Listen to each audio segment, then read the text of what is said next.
అందరికీ నమస్కారం. నా పేరు డాక్టర్ ఇందూరి సాయి కిరణ్. నేను ఇక్కడ మన గవర్నమెంట్ జనరల్ హాస్పిటల్ ఆసిఫాబాద్లో పిల్లల డాక్టర్ని. ఈ పాప బేబీ ఆఫ్ మోతుబాయ్, తిను మదర్. ఈ బేబీ మనకు గత నెల 28వ తారీఖు రోజున అర్ధరాత్రి వచ్చింది. నెలలు నిండకుండా పుట్టింది. 7 నెలల్లోనే డెలివరీ అయింది మన కిరణారి పిహెచ్సిలో. డెలివరీ అయినప్పుడు బేబీ వెయిట్ కేవలం 1.2 కిలో మాత్రమే ఉండే.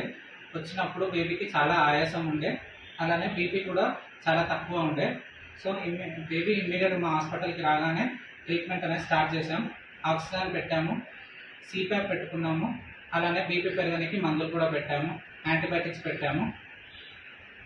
గ్రాడ్యువల్గా బేబీ ఇంప్రూవ్మెంట్ అనేది ఫస్ట్ 2 డేస్ చాలా ఇబ్బంది అయింది బీపీ మెయింటైన్ అవ్వడానికి.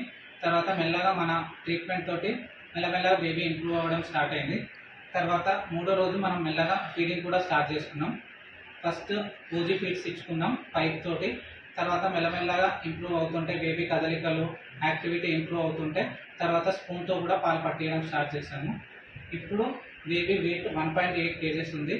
ఈరోజు బేబీని తల్లి చేతుల్లో పెట్టి మనం హ్యాపీగా డిశ్చార్జ్ చేస్తున్నాం.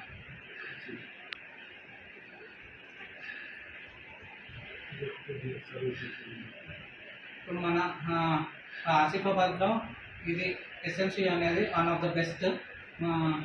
ఇంతకుముందు నెలలు తక్కువ పుట్టడం కానీ, బేబీ పుట్టినప్పుడు ఏవకుండా ఉంటే, ఆయాసంతో ఉంటే చాలా వరకు బేబీ మంచిర్యాల కానీ కరీంనగర్ కానీ తీసుకెళ్లాల్సి వచ్చేది. కానీ ఇప్పుడు మన ఆసిఫాబాద్లో మన గవర్నమెంట్ సపోర్ట్తో ఇక మనకు చాలా వార్మర్స్ ఉన్నాయి, ఆక్సిజన్ సపోర్ట్ కూడా ఉంది, ఇంజెక్షన్స్ అన్నీ కూడా అవైలబుల్ ఉన్నాయి. వీలైనంత వరకు బేబీని మేము ఇక్కడే ఉంచి ట్రీట్మెంట్ ఇవ్వడానికి ట్రై చేస్తున్నాం. ఏదన్నా ఇక అవ్వట్లేదు, చాలా సీరియస్ ఉంటే మాత్రమే మంచిర్యాల కానీ కరీంనగర్ కానీ రెఫర్ చేస్తున్నాం. వీలైనంత వరకు బేబీస్ అప్పుడే పుట్టిన బేబీస్కి ఏమైనా ప్రాబ్లం ఉంటే మన గవర్నమెంట్ జనరల్ హాస్పిటల్ ఆసిఫాబాద్కి తీసుకెళ్ళాం.